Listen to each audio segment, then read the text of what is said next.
Folks, the polling, every week, Andrew Wilson and I do a show on Fridays, as many of you know, called Behind the Numbers.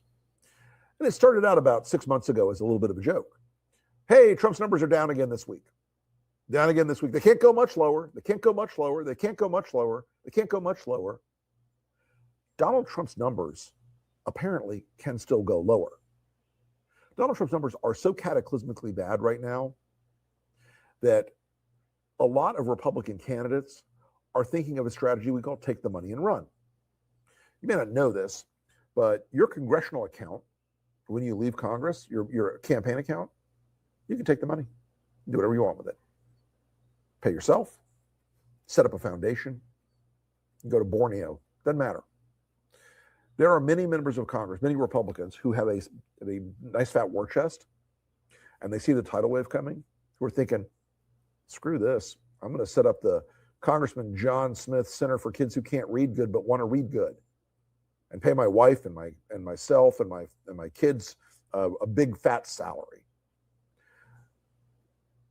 They know it is coming. They know he's to blame. So when we think about the strategy of this year for us at the Lincoln Project and for Democratic candidates and for folks running for office at every level,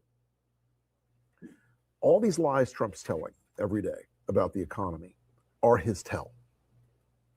We're the hottest country ever. We get the booming economy. We're building 57 billion new factories. You all know it's a lie. And so do the American people. They do not believe Trump is honest and trustworthy. They do not believe he has the moral or intellectual skill to be president anymore, if ever. And I want to make it very clear how important that fact is. The thing that Trump always had in the minds of the American people, including many of his critics, was this fallacious but impactful belief that he was good on the economy, that he was a businessman, that he understood the economy, that he would find a way to apply his brilliant negotiating skills. My cat's fighting over there with a dog. Outstanding. Go to it, Beaks.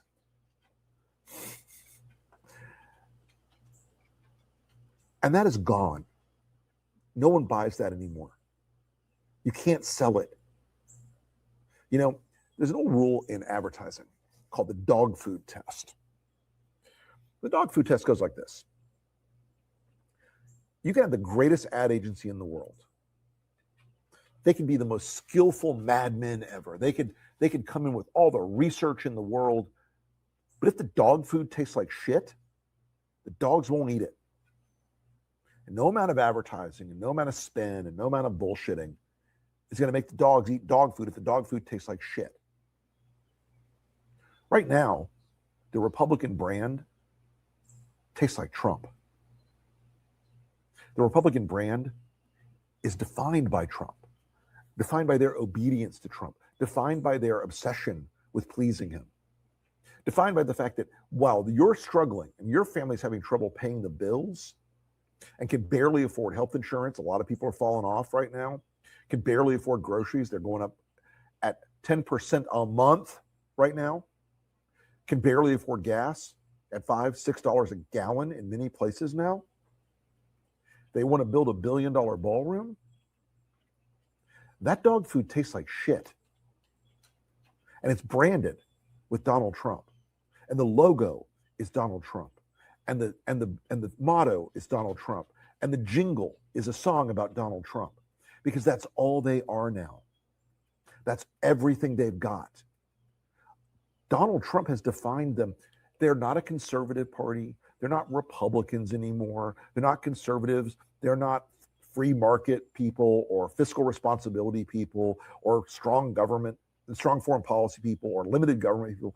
They're just about Trump. That dog food tastes like shit. And the voters stopped eating it.